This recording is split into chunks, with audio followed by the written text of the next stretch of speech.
अपना सहयोग प्रदान किया और बहुत चुनौतीपूर्ण काम होते हुए भी प्रातःकाल और शाम दोनों टाइम हमारे प्रधानमंत्री आदरणीय मोदी जी लगातार इस रेस्क्यू अभियान की हमसे सभी लोगों से लगातार जानकारी करते थे, लगातार अपना जो सहयोग देना था, जो उनका एक संबल था और उनका जो एक सहयोग और हम लोगों को जो भरोसा था और जो उन्होंने, मैं कहूं व्यक्तिगत रूप से उन्होंने मुझे एक काम भी दिया हुआ था, ये ड्यूटी दी थी कि किसी भी तरीके से इन सबका समन्वय करते हुए बाहर निकालना है।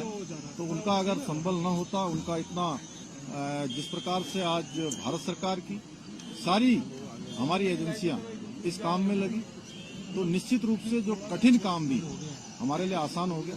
मैं उनका भी धन्यवाद करता हूं कि और अभी भी उन्होंने, जैसे ही हमारे सभी श्रमिक भाई बाहर आए, उनका अभी दूरभाष पर फोन आया था और उन्होंने कहा कि सभी को मेडिकल उनका चेकअप ठीक से करना है, उनके परिजनों की सबकी कुशल क्षेम जानी, उनकी चिंता करनी है, उनके घरों तक ले जाने की उनकी व्यवस्था करनी है।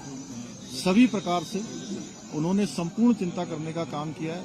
हमारे और भी सभी लोग इस काम में लगे हुए थे और विशेषकर से उत्तराखंड के हमारे सभी देवी देवताओं का भी मैं उनको भी नमन करता हूं कि उन्होंने बहुत काम किया। हमारे राष्ट्रीय जो सड़क परिवहन मंत्रालय है, उसमें आदरणीय गडकरी जी बीच में आए, उन्होंने भी यहाँ पर हर तरीके से इसको देखा और हमारे जनरल बीके सिंह जी, इनका मैं विशेष रूप से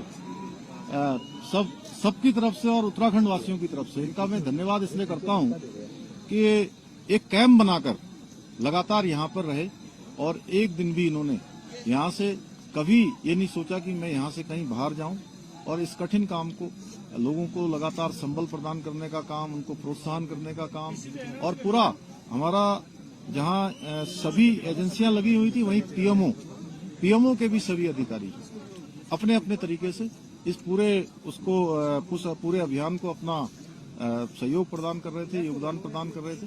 आगे आने वाले समय में हम ये जो जितने भी हमारे इस प्रकार के टनल उत्तराखंड के अंदर चल रहे हैं, उन सभी की समीक्षा भी करेंगे और वैसे तो भारत सरकार ने इसमें सेफ्टी ऑडिट कर दिया है, जिससे आगे निकट भविष्य में हमको इस प्रकार की किसी परेशानियों का सामना न करना पड़े। मैं सभी श्रमिक भाइयों को उनके उज्जवल भविष्य के लिए, उज्जवल जीवन के लिए मैं उनको सबको शुभकामनाएं देता हूं, उनके परिजनों को भी उनको भी शुभकामनाएं देता हूं। और लगातार इतना कठिन चुनौतीपूर्ण काम, जिसमें आपने देखा कि ऑगर मशीन मंगाई गई और पहले इंदौर से मंगाई गई, हैदराबाद से मंगाई गई और जिस प्रकार से मशीन बार बार अंदर टूट जा रही थी, जिस प्रकार से फंस जा रही थी, वहां पर गडर आ जा रहे थे, तमाम हार्ड रॉक आ जा रही थी, उसके कारण से वो बार बार रुक रही थी। लेकिन जो हमारे दिल्ली जल बोर्ड के और गोरखपुर से जो नीचे जाकर मैनुअल माइनिंग करने वाले थे, उन सभी का भी मैं अपनी ओर से धन्यवाद भी करता हूं, उनका मैं अभिनंदन करना चाहता हूं। मैं सभी से एक से अभी मिला हूं और उन मजदूर भाइयों से भी मिला हूं जो बाहर निकल कर आए हैं। सभी लोगों ने कहा कि हमको हर संभव, कभी भी अंदर किसी प्रकार की परेशानी नहीं हुई। निश्चित रूप से ये हम लोगों के लिए एक बहुत सुकून वाली बात है कि इतना बड़ा एक आपदा आने के बाद भी सारे लोग जो है सकुशल बाहर निकलते हैं।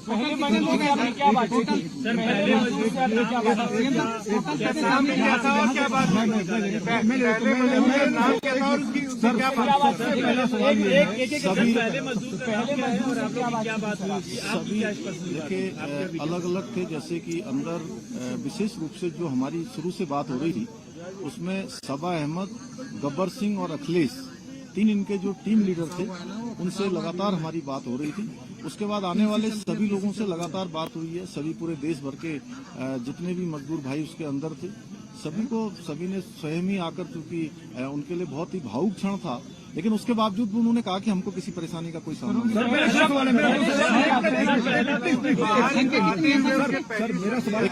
उनको मैं बता रहा हूँ, उन्होंने ये कहा कि मैंने कहा आप लोगों को अंदर किसी प्रकार की कुछ चिंता तो नहीं हो रही थी। उन्होंने कहा नहीं, शुरू के दिनों में जरूर हमको चिंता हुई, लेकिन उसके बाद से जब आपसे बात हो गई, अन्य सभी लोगों से लगातार कम्युनिकेशन होने लगा, तो हमको पूरा भरोसा हो गया था कि आप लोग हमारी चिंता कर रहे हैं और हम अंदर नहीं रहेंगे, हम बाहर निकलेंगे। एक मिनट सर, सवाल ये है कि क्या अब जो रेस्क्यू के करने गए हैं, नहीं, वो अच्छा प्रश्न पूछा, मैं बता रहा हूँ। एक मिनट इन्होंने जो पूछा मैं बताता हूँ। देखिए ऐसा है, नहीं, अरे पहले अरे इन्होंने जो पूछा मैं बता रहा हूँ। देखिए ऐसा है, ये सब लोगों ने बैठ के तय किया था कि जो सबसे छोटे होंगे उनको सबसे पहले निकाला जाएगा और जो टीम लीडर है वो 5 लोग वो सबसे अंत में निकले। तो ये हाँ,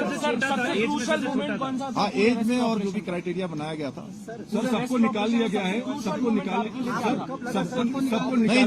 जिस दिन देखिए ये 16 तारीख को जिस दिन ये अभियान तेजी से चल रहा था और लगभग 24 मीटर के आसपास पहुंच गया था, अचानक वाइब्रेशन तेज होने लगा और मशीन भी अंदर जाकर फंस गई।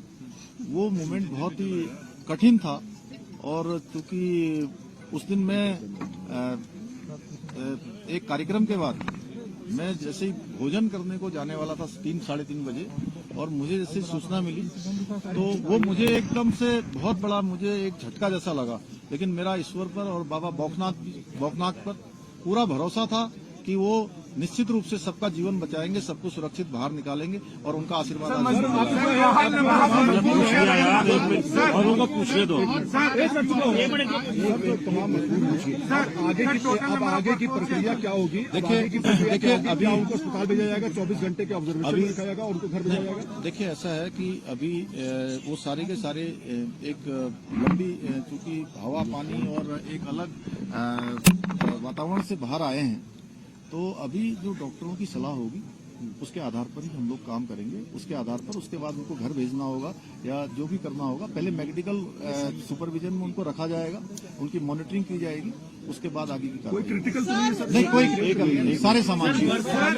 एक मिनट इनको पूछने दो, उसके बाद आपके पास आ रहे। सर वर्कफोर्स कितना था, कितने लोगों को लगाया हुआ था, खासतौर पर अगर ऑपरेशन कितना बड़ा इन टर्म्स ऑफ नंबर? देखिए अब ये नंबर तो मैं आपको देख के बता दूंगा, लेकिन इसमें जिन जिन लोगों की भी आवश्यकता पड़ी और देश के अंदर और विदेशों में भी जो टेक्नोलॉजी और जो विशेषज्ञ इसके थे, हमने सभी से कंसल्ट किया था और जो सबसे अच्छा रेस्क्यू हो सकता था उस तरफ हम लोग बढ़े। हालांकि कठिनाई आई। जी सर, तो वो अभी एस्टिमेट लगाना मुश्किल है, वो आपको बता देंगे अलग से। और जितने भी लोग लगे यहाँ पे कौन थे? आप थे, आपका हो गया।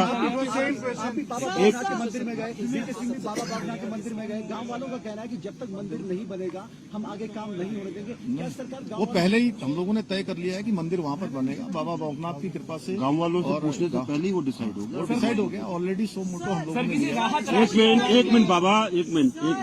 इस पूरी कड़ी में रैट माइनर्स की भूमिका कितनी अहम थी, वो अंतिम पड़ाव में आए और पूरा ये आपने शायद मैंने जो सबसे पहले बीच में बोला था, आपने शायद उसको ध्यान नहीं दिया।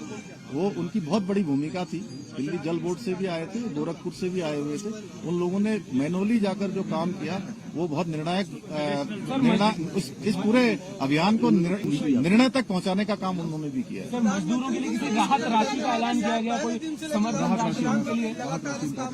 नहीं, सभी समर्थन राशि, राहत राशि। प्रधानमंत्री जी ने ट्वीट किया है, फर्स्ट डे से लास्ट दिन तक वो चुनावी व्यवस्था के बावजूद इस पर मॉनिटरिंग करते रहे। उनकी संवेदनाएं पूरे देश में देखी है, क्या कहेंगे?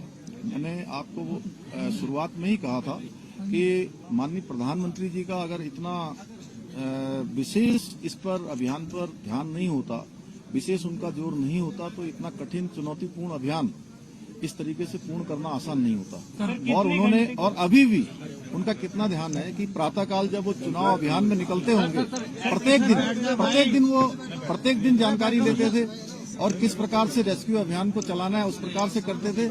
एक तरह से मैं उत्तराखंड का मुख्य सेवक हूँ, मुझे उन्होंने एक काम दिया हुआ था कि किसी भी तरीके से इस काम को सफलता की ओर ले जाना है। एक minute somebody else is there। हाँ, कोई और है इधर? आपने कब ठाना कि मुझे यहाँ कैंप करना पड़ेगा और आपने लगातार कैंप किया? नहीं, मैं दीपावली के अगले दिन यहाँ आया था और उस दिन के बाद फिर मैं लगातार यहाँ आता रहा बीच में। और एक समय ऐसा आया कि अभियान हमारा बहुत तेजी से आगे बढ़ रहा था, फिर बीच में रुका। जब बीच में अभियान रुका तो उसके बाद मैंने तय किया कि जब तक ये अभियान पूरा नहीं होगा मैं सारा कामकाज यहीं पर रुककर करूंगा, कामकाज भी करूंगा और इस अभियान को भी पूरी तरह से देखूंगा। एक मिनट नहीं, राहत राशि के लिए देखिए, राहत राशि के लिए हमने अभी सभी श्रमिक भाइयों के लिए अपने उत्तराखंड राज्य की तरफ से 1-1 लाख रुपए की जो है व्यवस्था की है। 1-1 लाख रुपए की जो है कल हम उनको सभी को चेक सौंपेंगे और भी जो सहायता होगी वो करेंगे। और NHI DCL जिसमें वो सभी लोग काम करते हैं उनसे भी हम अनुरोध करेंगे कि उस हमारे इन श्रमिक भाइयों को जो 41 हैं उनको जो है कुछ दिनों के लिए 15 दिन 20 दिन या 1 महीने के लिए सवेतन उनको जो है उनके घर जाने के लिए और रहने की जो है अनुमति दे दें। धन्यवाद सर। कितने घंटे की एक मिनट इनको पूछ लेने दे भाई।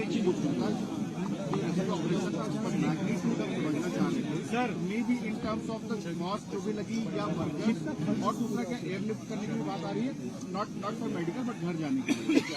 अभी देखिए, सबसे पहले अभी सभी लोग बिल्कुल जो भी अभी चेकअप हुआ है आने के बाद उनका ब्लड प्रेशर चेक हुआ है, अन्य जो भी जरूरी जो शुरुआती जो लक्षण होते हैं वो किसी प्रकार के किसी भी कमजोरी के या किसी थकावट के किसी बुखार के कोई भी लक्षण उनके अंदर नहीं है, सारे के सारे स्वस्थ हैं। और इतना बताऊं कि जब उनके लिए अंदर स्ट्रेचर की व्यवस्था की थी कि वो स्ट्रेचर से आए, उसमें स्ट्रेचर में नहीं आए, सारे लोग क्रॉलिंग करके आए हैं, तो वो सब स्वस्थ हैं और अच्छे तरीके से थे। इसलिए पहला सवाल जो मेरा था, हाँ, मुझे हम लोग को मैग्नीट्यूड समझा दीजिए, कितना बड़ा ऑपरेशन था, may be in terms of कितना कॉस्ट आया या फिर इन टर्म्स ऑफ कितना वर्कफोर्स। अब देखिए, अभी तो पहले कॉस्ट को देखते कि हम लोग पहले उनके जीवन को सुरक्षित बचाते या उनको बाहर निकालते। हमारी पहली प्राथमिकता थी कि कॉस्ट कितनी भी लगे। हमारे प्रधानमंत्री जी ने कहा